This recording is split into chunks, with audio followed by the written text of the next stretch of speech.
Hi everyone, Bernard here on behalf of MovieGameNostalgia.com. Little review special on a film that's due out on DVD on the 1st of June 2020 and is still, I think, showing at certain cinemas around the world. Please check your territory, see if it's on anywhere near you. And we're talking about, well, a new version. It was going to be a standalone thing, but it's turned out perhaps not to be. It's more of a sequel again to the Grudge. Obviously, this is the 2019-2020 version. So let's talk a little bit about it and why we've got a Grudge 2020 after all this time. It's a 15 rating, this new 1 hour and 34 minutes, a mystery horror. Stars Tara Westwood, Junko Bailey and David Lawrence Brown. Bit of background to The Grudge, you probably know a little bit about it anyway. It's an American horror film series released by Sony based on and part of the large Japanese Ju-On franchise. It's Ju-On or Ju-On, I don't know if you pronounce that correctly. The film that started the US franchise was Ju-On The Grudge in 2002, a Japanese film written and directed by Takashi Shimizu, who apparently is not involved in this 2020 version, although he was involved in all the other installments of this film. The first US installment is a remake of The Grudge in 2004 and follows a similar storyline to the Japanese film. It was produced by Sam Raimi, Robert Tappert and Takashi Ichise and stars Sarah Michelle Gellar, Jason Behr and Claire Duval. The sequel, The Grudge 2, came out in 2006 following a unique storyline, albeit still borrowing some plot elements from several Japanese predecessors. This was also produced by Sam Raimi, Robert Tappert, Takashi Ishii, I don't have to keep saying this, and stars Amber Tamblyn, Edison Chen and Ariel Cabell. And then we had The Grudge 3 in 2009, which picks up shortly after the events of the second film. That was totally produced by a new team. That was produced by Andrew Pfeffer and Takashi Ichise as well. But Matthew Knight, Shirley Smith and Mike Straub starred in that. So, as you can see, Takashi has sort of had an effect on all of these. The series focuses on those affected by a curse created in a house in Suginami. You're going to have to, I'm sorry about my pronunciation on this one, please bear with me, by a deceased family's rage that destroys the lives of everyone who comes in contact with it. Known as Ju-On, this curse causes its victims to become fatally afflicted with it, which in turn leads to a new curse being born and passed like a virus to all those who enter the family residence or come into contact with the curse in any way whatsoever. On March 20th, 2014, it was announced that a reboot was in the works to be released in 2020. This is the one we're talking about. But the 2020 film wound up being another sequel, also produced by Sam Raimi, Robert Tappert and Takashi Ichise. How did the franchise do till now? Well, the original Japanese version, didn't fare that well, although I did enjoy the film. I thought it was a great film. Ju-On The Grudge in 2002 had a Metascore rating of only 4.8 out of 10 based on 22 reviews and scored anywhere between 2.5 and 6 out of 10. This is the original Japanese version, don't forget.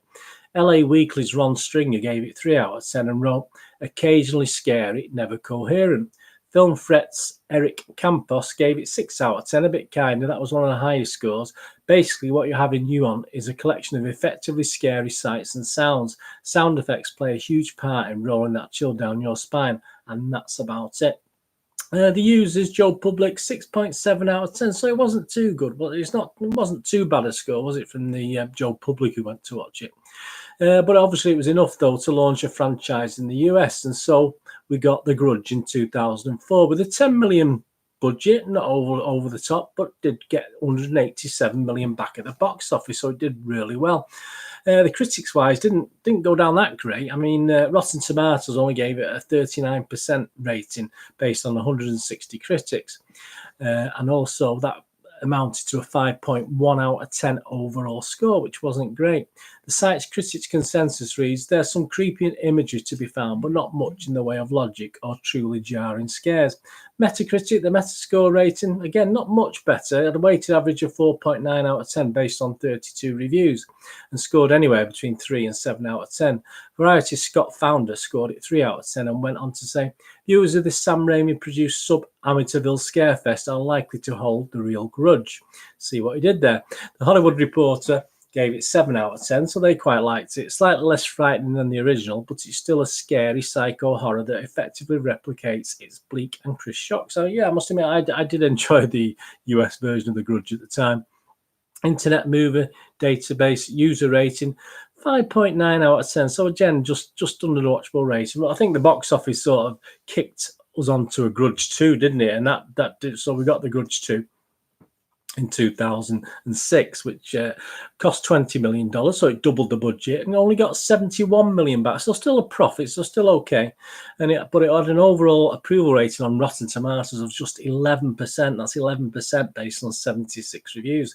The Metascore, a little bit better, gave it a 3.3 out of 10 based on 16 critics reviews and scored it anywhere between 0 and 5 out of 10. New York Post V.A. Musetto gave it 0 out of 10 and wrote utter junk. New York Daily News' Elizabeth Weitzman gave it 5 out of 10, while The Grudge 2 feels like a second-generation copy, a little faded with less impact than the first. There are still plenty of moments that will linger in your nightmares. And overall, the Internet Movie Database user rating, again, just 5 out of 10, so a little bit underwatchable. But not to be put off, we did get a Grudge 3.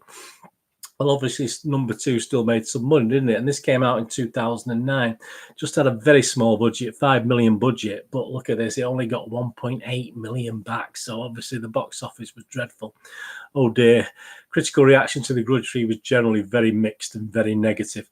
Internet Movie Database only gave it a 4.7 out of 10. So was that the end of it? No, was it? It wasn't the end of it. No, undaunted. 11 years on, we now have familiar names back in charge, including Sam Raimi. And we have The Grudge 2020. This for home release, which comes out on the 1st of June, just for your information, is actually going to be called The Grudge, The Untold Chapter. So they are changing the name of it to try and promote it a little bit more, I'd assume. The plot, it's similar to what we've seen before. It's after a young housewife murders her family in her own house, a single mother and young detective tries to investigate and solve the case. I mean, yeah, she takes this young lad with her everywhere. She's a detective. Later, she discovers the house is cursed by a vengeful ghost that dooms those who enter it with a violent death. Now she runs to save herself and her son from demonic spirits from the cursed house in her neighborhood. Was it worth putting it out? Well, budget wasn't massive again, so they've sort of hedged the bets here. It was only a 14 million budget. And it has actually at the box office up to now taken back over 49 million. So it's done okay again. So people have perhaps given this 11-year gap and given it the benefit of the doubt. So financially, yeah, probably was worth it. Critics-wise, Rotten Tomatoes, The Grudge has an approval rating of just 21%, so a little bit better than Grudge 3, but pretty poor, based on 111 reviews with an average rating of just 4.2 out of 10. The web's critical consensus reads, dull and derivative, the rebooted Grudge wastes a talented cast and filmmaker on watered-down scares that may leave viewers nursing grievances of their own. The Metascore rating, a little bit better, but not great. The film has a weighted average of 4.1 out of 10 based on 27 critics' reviews and scores anywhere between 2.5 and 7.5. Variety's Owen Gleiberman was one of the least liked. He liked it the least, 3 out of 10. The Grudge plods on as if it was something more than formula gunk, cutting back and forth among the thinly written unfortunates who've been touched by the curse of that house.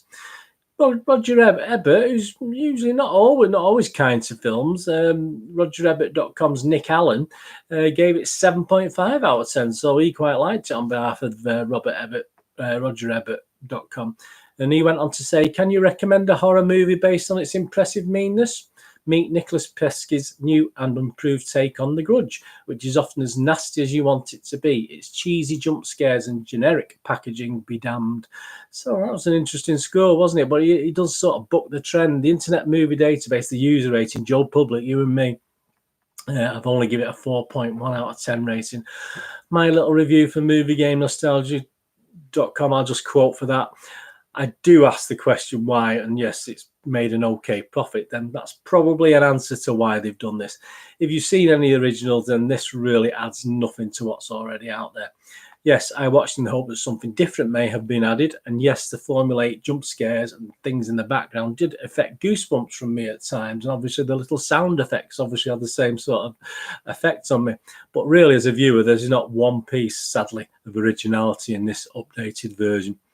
I'd seen negative reviews prior to watching, but obviously I approached with an open mind and was really pretty much unimpressed. I don't go, at the end of the day, yeah, I did get that little jumpy feeling at parts with the little goosebumps. I did get that feeling, but only for the basic things moving in the background and things suddenly appearing. There's no great originality in this. So please, Sony, etc. Yes, you've made money, but please, no more of this uninspired horror bore fest, please. My little rating, I'm going to give it less than a watchable rating. I'm only going to give it a 5 out of 10. But I would push it to a 6 if you've lived in a cave and never seen another horror film in your entire life. Then it may just get a watchable rating. So yeah, let me know what you think of the new Grudge. Let me know what you think of the original Grudges. I do little cards and little polls on here to see what you think and which is your favourite. But no, I wasn't overly impressed. As I said, I did approach it with an open mind. And I did, yeah, there were certain elements in it, the sound effects, the noise, the evil entity makes, and obviously the watching someone and someone suddenly appears in the background, when the lights turned off or on. I mean, yeah, these things do add to the formulaic jump scares, but I expect a little bit more. And it's a shame that the Sam Raimi and co have not produced something a little bit better and something a little bit different. Anyway, that's The Grudge. Let me know what you think in the comments. Please, if you're new to the channel, push the subscribe button. That'll be fantastic. And so, when these little movie review specials and movie information, vlogs, etc. coming out, please push the bell notifications. That'll be absolutely fantastic. Thumbs ups are always nice, always appreciated. You can follow me on Twitter at nostalgia_movie, and I'm on Facebook at Bernard with links to movieGameNostalgia.com, my little website for old and rare DVDs, posters, and board games. You can spend a couple of minutes on there. Absolutely fantastic. Thanks for joining me today for this anyway. And please do let me know what you think through Twitter or through the comments below of what you think of The Grudge 2020. And it's out on 1st of June. You're going to go out and buy it. You're that impressed. But yeah, I mean, some people are. I mean, at the end of the day, it's opinions, isn't it? But please let me know what you think. Anyway, thanks for watching today. Whatever you're going to do the rest of your day, have a great one. Look after yourself, look after your friends, and more importantly, look after your family. And this is Bernard. Hopefully I'll see you all again very soon for something else. Thanks for watching. Bye-bye.